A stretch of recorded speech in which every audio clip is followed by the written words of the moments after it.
हाँ तो प्रिय विद्यार्थियों, पिछली क्लास में हमने 6.1 जो कि पूरी कंप्लीट ही कर ली थी। और 6.1 कंप्लीट करने के बाद हमने क्या पढ़ा था? हमने पढ़ा था थेल्स प्रमेय। इस थेल्स प्रमेय को मैंने पूरी तरह से बोर्ड पर समझा दिया था। क्या कहा था कि थेल्स प्रमेय में कि त्रिभुज की किसी एक भुजा के समांतर एक अन्य भुजा इस प्रकार खींची जाए कि वह त्रिभुज की अन्य दो भुजाओं को भिन्न भिन्न बिंदुओं पर प्रतिच्छेद करे, तो त्रिभुज की संगत भुजाएं क्या होती है? समानुपाती बराबर होती है। कौन कौन सी संगत भुजाएं? जैसे मैंने त्रिभुज लिया ABC, इस त्रिभुज की एक भुजा BC, इस BC के समांतर भुजा खींची DE। ये भुजा DE जो है वह त्रिभुज की अन्य दो भुजाओं को अलग अलग बिंदु D और E पर काटती है।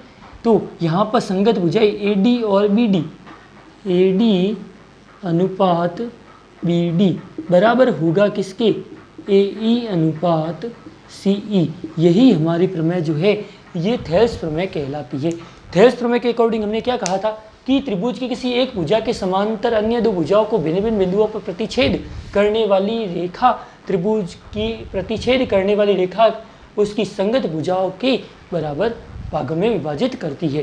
त्रिभुज की संगत भुजाओं को बराबर भागों में विभाजित करती है। यही थेल्स प्रमेय में कहा था। अब थेल्स प्रमेय से रिलेटेड जो क्वेश्चन है वो दिया हुआ है किसमें? 6.2 में। अब 6.2 से हम क्या करेंगे? इनकी शुरुआत करेंगे। 6.2 में हम किस प्रकार से इस प्रश्नों को सॉल्व कर सकते हैं वहाँ पर हमें ध्यान रखना है। थेल्स प्रमेय का दूसरा नाम मैंने बताया था आधारभूत समानुपातिकता प्रमेय। ये हमने वीडियो में बता दिया था। अब हम इन दोनों क्वेश्चनों को सॉल्व करेंगे जो 6.2 के फर्स्ट क्वेश्चन में आती है। फर्स्ट क्वेश्चन के अकॉर्डिंग क्या दिया हुआ है? फर्स्ट क्वेश्चन में दे रखा है कि त्रिभुज की भुजाएं, देखो संगत भुजाएं दे रखी है 1 2 3, चौथी भुजा ज्ञात करनी है। देखो सबसे पहले दिया गया है क्या दिया गया है? AD = 1.5 cm। और क्या दिया हुआ है? BD = 3 cm। और क्या दिया हुआ है? AE = 1 cm। और क्या दिया हुआ है? CE हमें कुछ नहीं दिया हुआ है, इसलिए CE को मैंने क्या मान लिया? क्वेश्चन मार्क मान लिया। अब लिखना हमें क्या है? कौन सी प्रमेय? थेल्स प्रमेय। थेल्स प्रमेय में हमने क्या पढ़ा? थेल्स प्रमेय में पढ़ा कि त्रिभुज की संगत भुजाएं कौन कौन सी? AD और BD किसके बराबर होगी? और सामने वाली संगत भुजाएं AE/CE के बराबर होगी। ये हमने पढ़ा किसमें? थेल्स प्रमेय के अकॉर्डिंग। अब यहाँ पर वैल्यू रखो और हमारा आंसर गेट अप। अब AD की वैल्यू 1.5, BD की वैल्यू 3, AE की वैल्यू 1, CE की वैल्यू कुछ नहीं, तो हमें क्या करनी है? कैलकुलेट। यहाँ से इसका आंसर हमारे पास आ गया। CE को हमने ले लिया ऊपर, 1 के साथ मल्टीप्लाई 3 का, अपॉन में क्या है? अपॉन में है 1.5। 1.5 पॉइंट हटा तो ऊपर क्या लगा? 0 लगा। 1 और 30 का मल्टीप्लाई किया 30/15। 30/15 कितना हो गया? 2 सेंटीमीटर। ये वैल्यू हमारे पास किसकी आ गई? ये वैल्यू हमारे पास CE की वैल्यू आ गई।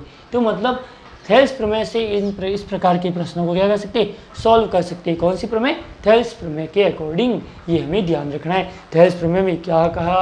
वापस सुन लो कि यदि त्रिभुज की किसी एक भुजा के समांतर त्रिभुज की अन्य दो भुजाओं को भिन्न भिन्न बिंदुओं पर प्रतिच्छेद करने वाली रेखा खींची जाए, तो वह त्रिभुज की संगत भुजाओं को बराबर भागों में विभाजित करती है। यह हमारे पास कौन सी प्रमेय है? थेल्स प्रमेय है। अब थेल्स प्रमेय के अकॉर्डिंग हम दूसरा प्रश्न करते हैं। सबसे पहले हमें यही लिखना है, दिया गया है। क्या लिखना है? दिया गया है लिखा।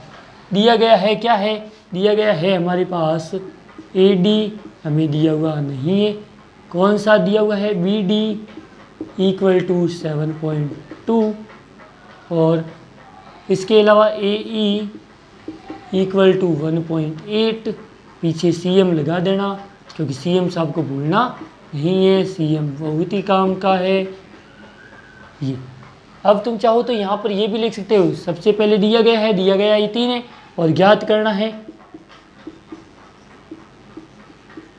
ज्ञात करना है, ज्ञात क्या करना है, ज्ञात करना है AD बराबर प्रश्नवाचक, ये हमें ये भी लिख सकते हैं। अब क्या लिखना है, थेल्स प्रमेय से, थेल्स प्रमेय से, थेल्स प्रमेय से क्या होगा हमारे पास, AD upon BD equal AE upon CE। ये हमारे पास कौन सी प्रमेय, जो भी कुछ चीज़ ऐसी लगे कि सूत्र के अकॉर्डिंग लगे उसको बॉक्स में ज़रूर बंद करना। ये एक सवाल करने के थोड़े तरीके हैं जो कि क्या होती है, तुम्हें नंबर जो है इंक्रीज करवाने में काम लेती है। AD की वैल्यू हमारे पास ज्ञात नहीं है, अज्ञात है, तो AD को AD। BD की वैल्यू कितनी है 7.2, AE की वैल्यू कितनी है 1.8 और CE की वैल्यू कितनी है 5.4। वैल्यू AD की कैलकुलेट करनी है, तो AD के बराबर में 1.8 मल्टीपल 7.2 अपॉन 5.4। अब देखो सबसे पहला इस पॉइंट से ये पॉइंट कट गया, तो हमारे पास आंसर लगभग आने वाला है, ध्यान रखना AD इक्वल टू, अब देखो इस पॉइंट से एक जीरो नीचे लगा, तो हमारे पास टोटल हमारे पास क्या है 18 मल्टीपल 72 अपॉन 540।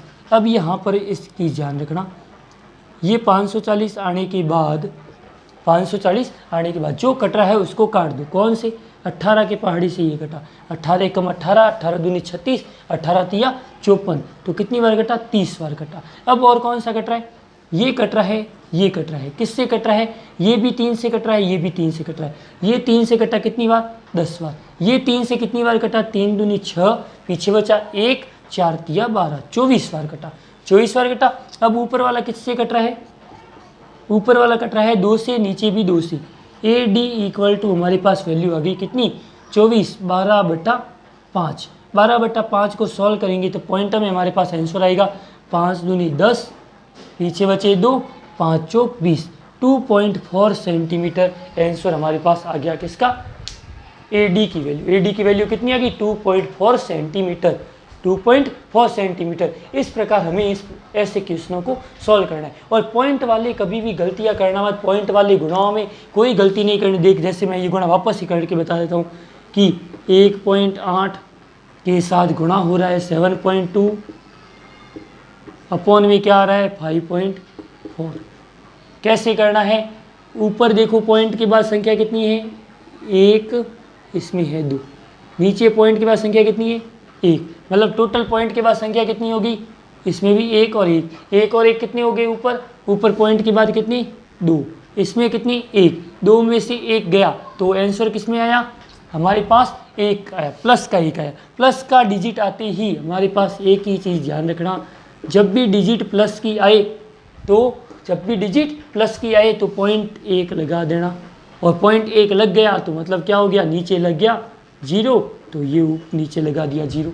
नीचे 0 लगते ही हमारे पास आंसर करने का तरीका एकदम सिंपल, 18 तिया 54, 72 और 30 को हमने सीधा सीधा काट दिया। इसको काटा किससे 2, 3 से काटा, ये कटा कितनी बार 24 टाइम, और ये 3 से कटा 10 टाइम, ये 2 से कटा 5 बार, ये 2 से कटा 12 बार। आंसर 12/5 लिखो और 12/5 को सरल कर सकते हो। ये हमारे इस तरीके से पॉइंटों वाले क्वेश्चन जो है सबसे सिंपल तरीके से सॉल्व करना सबको आना ही चाहिए। तो इन क्वेश्चनों का आप चाहो तो स्क्रीनशॉट ले सकते हो, फटाफट स्क्रीनशॉट ले लो ताकि मैं नेक्स्ट क्वेश्चन के बारे में बता सकूँ।